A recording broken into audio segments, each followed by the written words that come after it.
Okay, Assalamualaikum. Okay, seterusnya kita akan pergi pada lesson 2, Special Angles and Basic Identities. Okay, first kita tengok special angles. Special angles ni angle-angle yang kita familiar, yang selalu jumpa.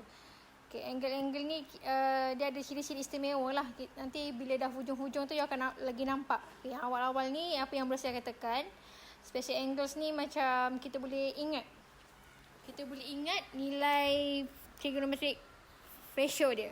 Contoh kat sini 0 degree, 90, 180, 270 dan 360 semula. So ini adalah antara special angles yang berada di setiap kuadran ataupun setiap axis dia. Okay, bila kita kata sin kosong, sin theta sini, contoh kita tengok kat table benda yang sama je ni pun. Sin theta, bila theta dia kosong, so sin dia adalah kosong. Bila sin 90, nilai dia adalah 1. Bila sin 180, nilai dia adalah kosong semula. Sin 270, negatif 1 dan 360 dia kosong semula. Senang je nak ingat. So sin kosong tadi, sin kosong adalah kosong.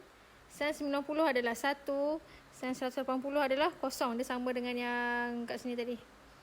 And then sin 270 adalah negatif 1 sebab dia berada di kuadran cos kan. So add sugar to coffee.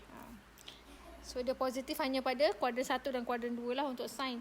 Sama juga dengan cos. Okay, dia ada special angle dia, iaitu cos kosong 1. Dia opposite, terbalik dengan sin. Cos 90 kosong. Cos 90 mana? Cos 90. Cos 90 kosong. Cos 180 negatif 1. Cos 270 adalah kosong. Cos 360 adalah 1. Okay. And then tangent. Tangent ni lagi senang ingat. Bila untuk kosong dengan 180 dia adalah kosong. Bila dia angle 180, angle 90 dan 270 dia adalah infinity. Ini kita nak lagi faham, kita kena tengok graf dia nanti. Graf dia nanti kita akan belajar lesson 5 ke 6 saya yang kat belakang. Lesson 5 kita akan belajar graf. Tadi saya tertinggal tangent 360 juga kosong lah. So case 360 dia sama dengan case kosong. Okay, sebab kosong dengan 360 bertempat yang sama kan, jadi dia sama je sebenarnya. Sama. Okay. Next kita pergi kepada basic trigonometric identities formula. Okay, yang ini saya akan tunjuk, explain. There are 3 basic.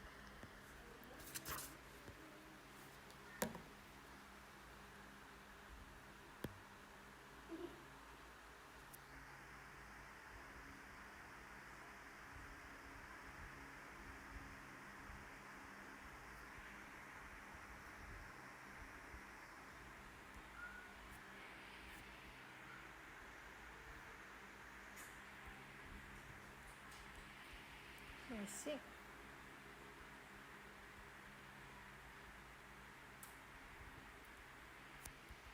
Okay, dalam tajuk dalam chapter trigonometric function ni, kamu memang akan jumpa banyak identities. So kita akan pergi kepada basic dulu, basic trigonometric identities. Jadi daripada basic ni, dia mesti identities ni, kalau kita tengok yang dekat sini yang dikotak-kotakkan ni.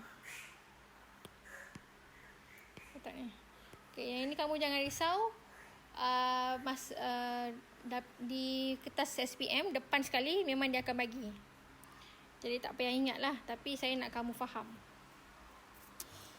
Okay, first macam mana nak faham, kita kena tahu daripada mana datangnya benda-benda tu. Okay, so kat sini ada C, A,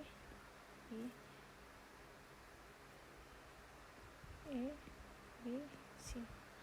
Okay, let's say saya ada right angle triangle with vertex dia adalah A, B, C, and then side dia, sisi dia A kecil, B kecil, C kecil. So dia ada angle A kat situ.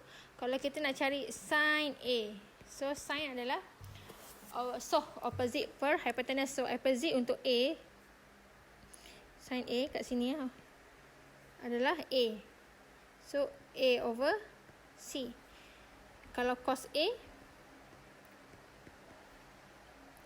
sama dengan cos adalah kah, iaitu sini lah, adjacent dia B. So B over C. Kalau saya buat satu formula, sin square A plus cos square A. Jadi macam mana? Sin square A dia sama juga macam kita, macam 2 kuasa 2 samalah, sama 2 kuasa 2 sama dengan 4 macam tu. So sin kuasa 2A, so A over C squared plus B over C square. So bila kita expand, dia akan dapat A square plus over C square plus B square over C square. So bila kita combine, dia akan jadi A square, kita samakan penyebut dia memang dah sama dah, itu C square. So C square ni kalau kita guna Pythagoras theorem, C square sama dengan A square plus B square. Dia benda yang sama, betul tak? So actually ini sama dengan apa? C square. Therefore C square over C square. So potong-potong dia akan jadi 1. So from here there are one basic identities, iaitu sin square A plus cos square A is equal to 1. Okay, ini adalah basic identity yang pertama.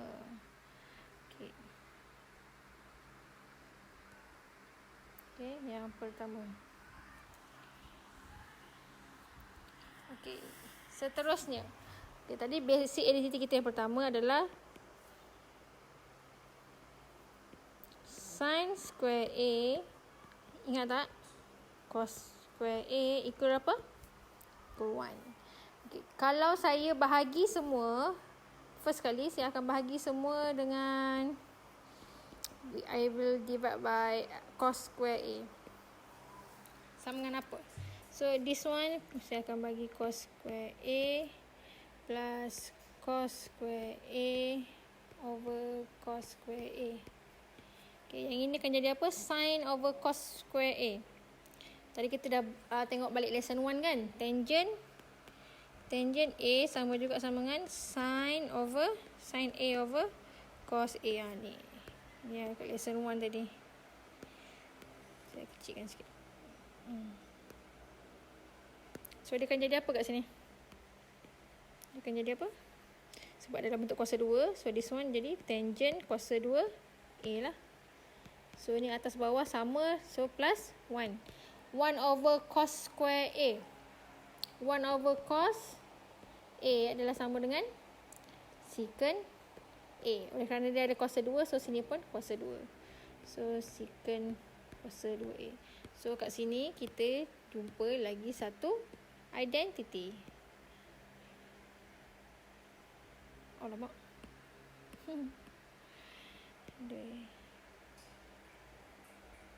Okay. Itu identity yang kedua lah. Tadi yang first tadi yang kuning ni. Okay. Kalau kita ambil lagi first identity, tadi kita bahagi dengan cos kuasa 2A. Kalau saya ada, ni identity saya yang pertama tadi. Sama dengan 1. All this saya nak bahagi dengan sin pula. Sin kuasa 2A. Okay, apa yang kita akan dapat? So bahagi juga di sini sin kuasa 2A. Kuasa 2A. Okay. So sin over sin sini akan dapat 1.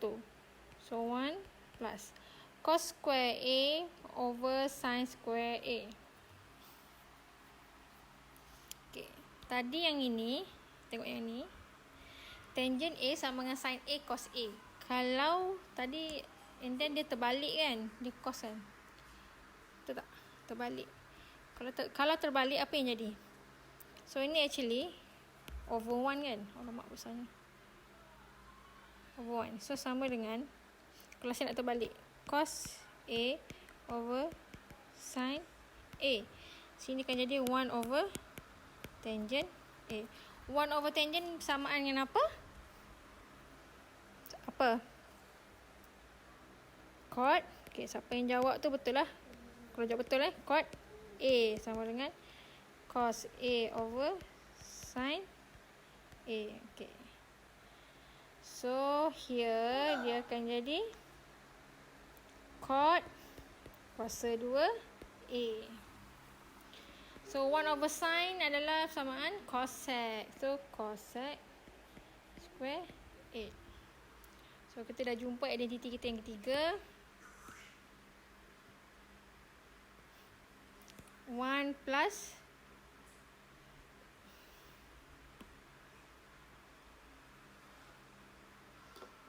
macam tu pula dah.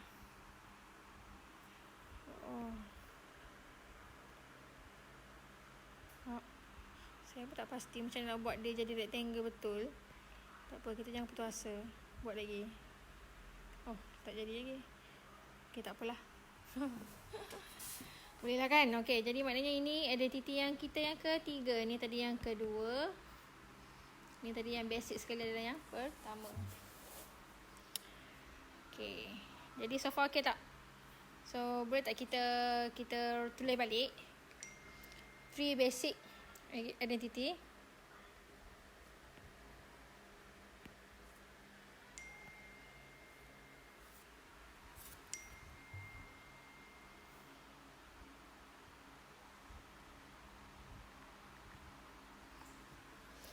Three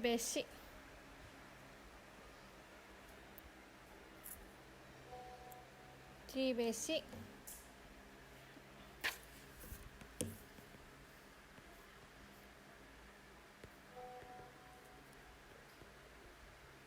functions. Alamak, silap dah tengok ni. Function, identities. Sorry ya. Ada gangguan. Three basic trigonometric identities. Kita yang pertama, kita tak apa tulis banyak kali supaya kita ingat. Kita ingat. Memang formula ni semua dia bagi. Tapi kalau macam kamu naturally boleh ingat, sangat memudahkan. Sangat memudahkan. Jadi kamu nampak the whole picture of this topic lah.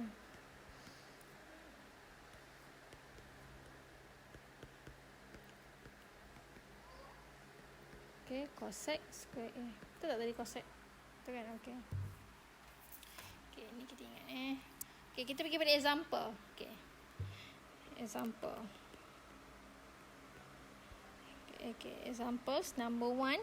Solve the equation sin x cos x plus cos x equal 0 4x is between 0 and 360 degree. Alright. So, bila dia kata solve the equation, maknanya dia nak suruh kamu cari what is the value of x. Apakah nilai x? Apakah nilai angle x? Jadi, bila kita tengok kat sini, kita treat dia macam kita jawab linear equation biasa. Tapi, kita tak boleh pisahkan x dengan function. Ingat, bila kita ada trigo function, macam sin, cos, dia bukan duduk sendiri sin tau. Dia mesti ada angle. Mesti ada sin x, dia ada cos x. Ini baru kita pakai trigonometric function. Okay, kita tak boleh macam... Saya tak nak kamu ada silap factorize nanti. Okay, kita tengok dulu. Kat sini ada berapa term?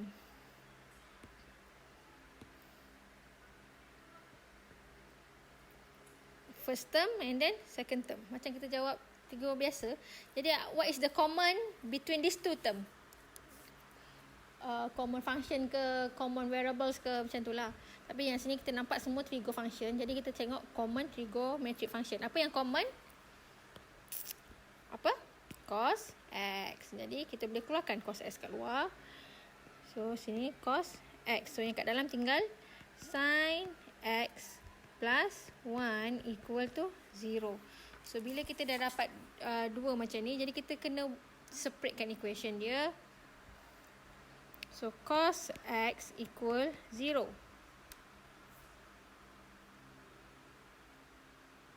And then another one. Sin x plus 1 equal 0. ataupun sin X. Kita pindahkan 1, dia akan jadi negatif 1. So ini adalah contoh yang berkaitan dengan special angles. Cos apa dapat kosong? Jadi kita tengok balik ni. Cos apa dapat kosong? Sini kosong, kosong. Iaitu angle dia berapa? 90 dengan 270. Sini. So, X kat sini adalah sama dengan 90 dan 270.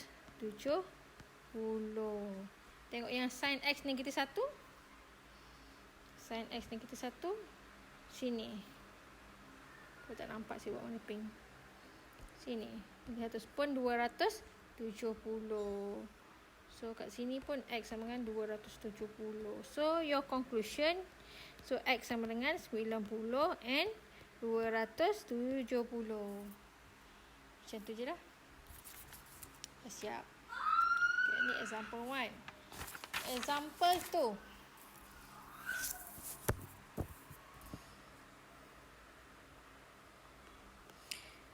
Solve the equation 6 cos square X sama dengan 7 minus 5 sin X.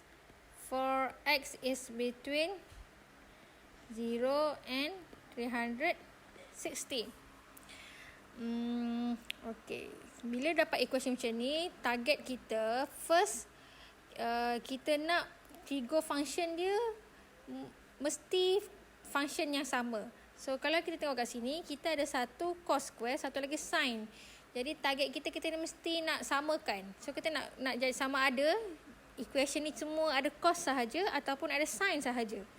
Jadi apa pilihan kita yang kita ada? So sini ada sin, sini ada cos square. Jadi pilihan kita adalah kita menukarkan cos square X ni dalam bentuk sin X juga. Okey, apa dia?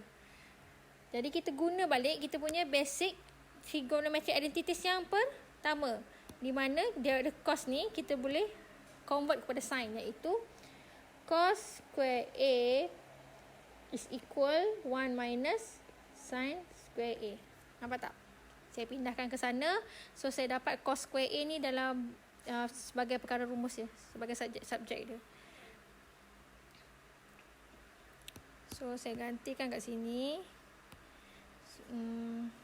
So tadi cos square X sama dengan 1 minus sin square X. Macam tu.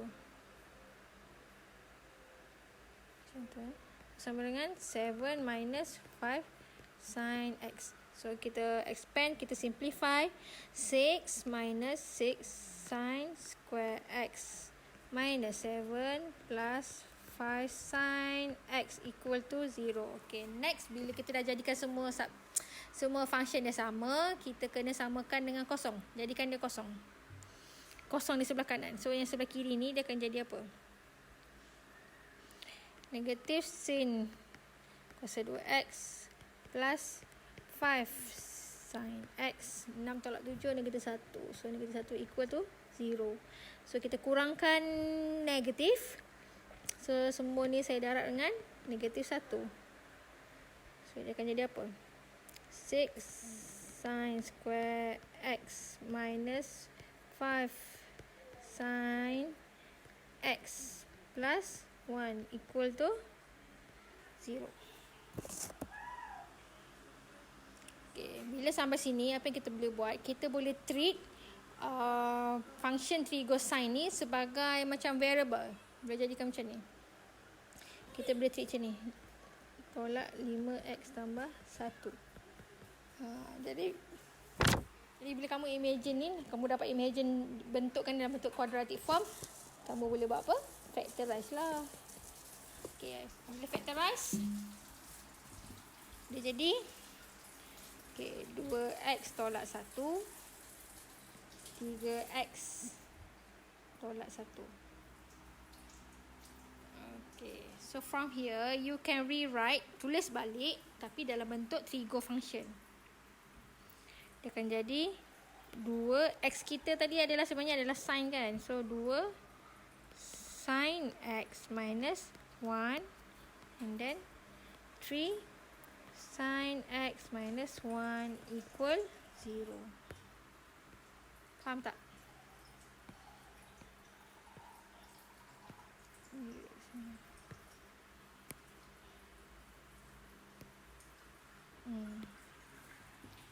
So from here, awak boleh pecahkan jawapan. Pecahkan jawapan to sin x minus 1 equal to 0, and another one 3 sin x minus 1 equal 0. So bila kita simplify, kita akan dapat sin x sama dengan 1 over 2. Kat sini sin x akan dapat 1 over 3. Okey. Yang ini nak selesaikan macam mana? Kita kena guna pakai kefahaman kita di lesson 1. Nak cari nilai-nilai x. I need more space, so saya kena kecilkan.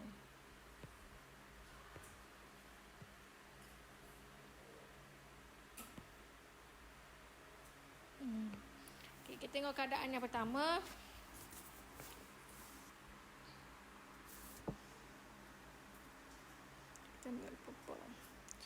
Okay, sin x equal 1 over 2. First kali kita kena cari apa? Dia punya base angle. So base angle dia sama dengan x sama dengan inverse sin 1 over 2 ataupun 0.5. Benda yang sama lah kan. So you akan dapat base angle dia adalah 30. Tapi sekarang ni kita kena check balik nilai dia positif ke negatif. So kita nak tahu angle dia yang lain kalau ada. So sini adalah positif. Bila positif, kuadran sini kan. So add sugar to coffee, add sugar sebab dia sin. So kuadran 1 dengan kuadran 2. So base angle dia 30 kat sini, and then lagi satu 30 kat sini. So bila kiri kanan 30, so first angle x kat sini adalah 30, dan kuadran kedua tu adalah 180 tolak 30. So x adalah lagi satu 150. Okay, ini baru first case. Next, yang kedua, sin x equal 1 over 3.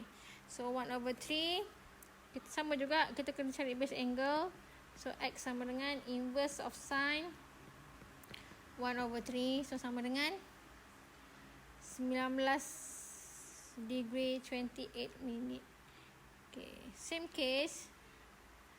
So kuadran pertama dengan kuadran kedua lah, sebab all dengan sin. So theta. So conclusion kamu kat sini 19 degree 28 minit. Kuadran kedua 180 tolak 19 ni juga, you akan dapat 160 degree 31 atau 32 minit, macam tu lah lebih kurang.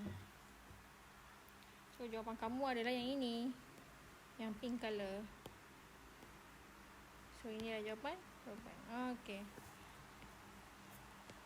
So nilai-nilai x yang kamu kena ada adalah 30, 150, 19 degree 28 minit dan 160 degree 31 minit untuk penyelesaian soalan example 2 ni. So far macam mana? Okay tak? Okay. Kita tengok example 3 pula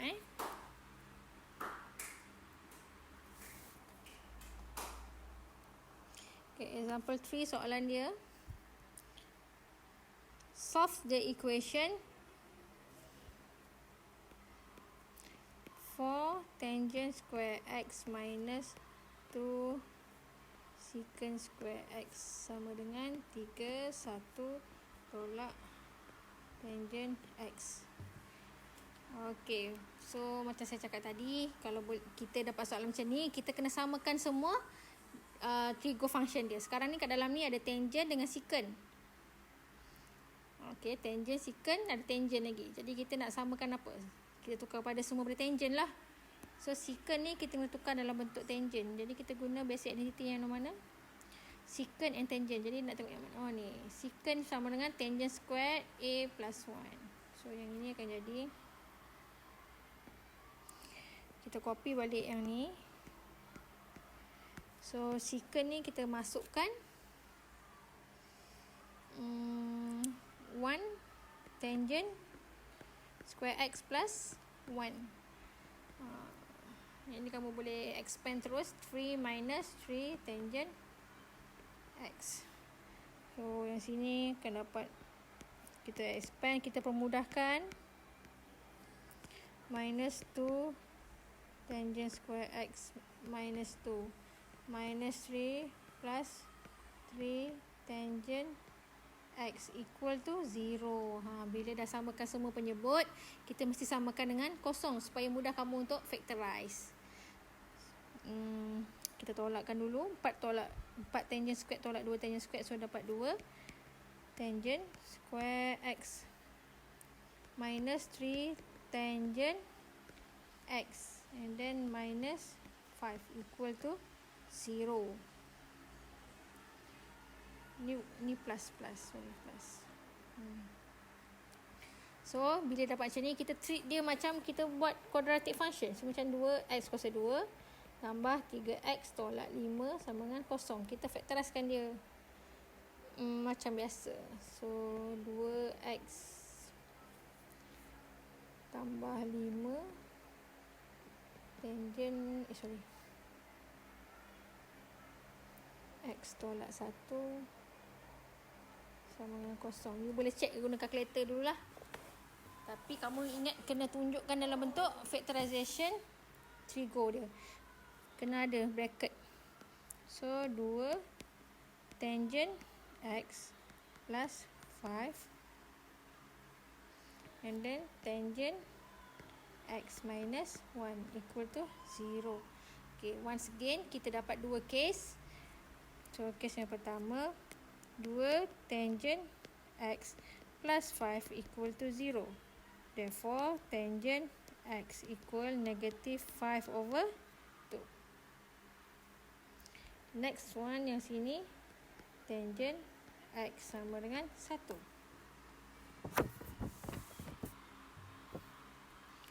Kita selesaikan satu-satu. Kita tengok yang ni dulu. Tangent x equal negative 5 over 2. So nak cari base angle dulu lah. Base angle, ingat kena ignore negative number. So x sama dengan inverse function tangent 5/2 sama dengan 2.5. Okay, dapat berapa? Tekan calculator.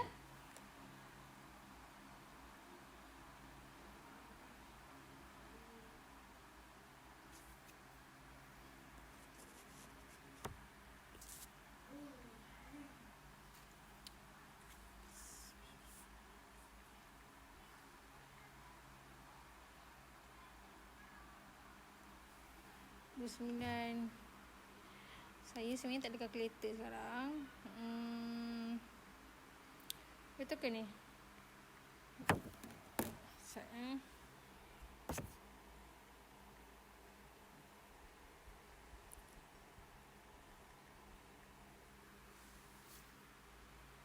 So dapat 68 degree 12 minit. Betul ke ya? Betul kot lah. Okay. So tangent, tangent negatif. Ni add sugar to coffee. Tangent negatif kat kuadran mana? Yang ini dia memang positif. So bila nak negatif, jadi kat rumah sign dengan cos lah. So base angle nya berada di sini dan another one di sini. Untuk x yang pertama, iaitu pada kuadran 2, 180 tolak base angle. So, you akan dapat 11 degree 48 minit. And then, kuadran yang keempat, yang ni, 360 tolak 68 degree 12 minit. So, you akan dapat 291 degree 48 minit. Korang kena check guna calculator, tengok betul ke tak ni yang saya kira ni. Tak kat sini.